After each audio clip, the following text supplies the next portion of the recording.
भाषा नहीं, ये पहचान है, ये तो हमारा विश्वास है। संस्कृत का ये दर्पण है, हर शब्द इसमें संपन्न है।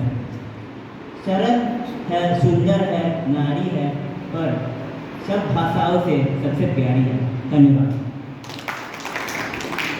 जैसे कि कल रात बारिश हुई, तो मैं कल की बारिश से संबंधित आपके समक्ष कुछ पंक्तियाँ प्रस्तुत करना चाहता हूँ। प्रिंसिपल आगे आए। ठीक है, तो जो इसका शीर्षक है कल आई उसकी याद। कल उसकी याद पूरी रात आती रही, मैं जागा रहा पूरी रात, दुनिया सोती रही, आसमान में बिजली पूरी रात होती रही, बस एक बारिश ही थी जो मेरे साथ पूरी रात होती रही। धन्यवाद।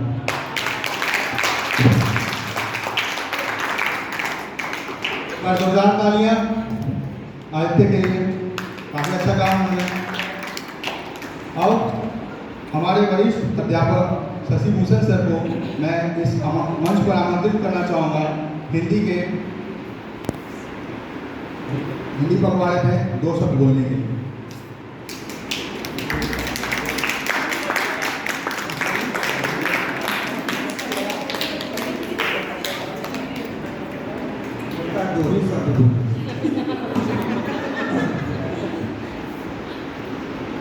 आदरणीय प्राचार्य महोदया, आदरणीय या मैडम, मेरे प्रिय शिष्य मनीष जी, इस सभागार में उपस्थित विद्यार्थियों, यूँ कहें छात्रों छात्रा, बहुत सुखद अनुभव हो रहा है, इसलिए कि मैं हिंदी शिक्षक हूँ। मैं तो हिंदी का विद्यार्थी मानता हूँ, इसलिए कुछ न कुछ लिखने पढ़ने का सिलसिला अभी भी जारी रहता है। हिंदी दिवस के बारे में बहुत सारी जानकारियाँ आप लोगों को होगी, लेकिन 14 सितंबर 1949 को भारत की संविधान सभा ने हिंदी भाषा को संघ की राजभाषा के रूप में अंगीकृत किया था। इसलिए प्रत्येक वर्ष हम 14 सितंबर को हिंदी दिवस के रूप में मनाते हैं। हिंदी भाषा हमारे राष्ट्रीय अस्मिता की पहचान तथा जनमानस की अभिव्यक्ति का एक सशक्त माध्यम है। हमारे विशाल और बहुभाषी राष्ट्र के नागरिकों एवं राज्यवासियों के रूप में संपर्क भाषा के रूप में हिंदी भाषा का अत्यंत महत्वपूर्ण योगदान रहा है। सबसे महत्वपूर्ण बात यह है कि आप अभी स्वरचित कविता का पाठ जिन विद्यार्थियों ने किया, मैं बहुत गौर से सुन रहा था।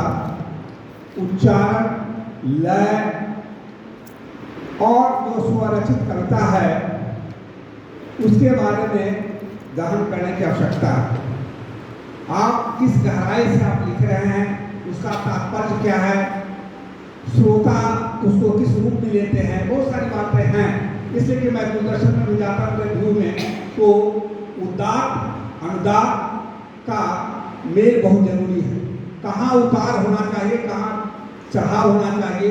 विशेष रूप से क्या मैडम जानती हैं, संगीत से जुड़ी हुई हैं, इसलिए इनको अनुभव है, ज्ञान है।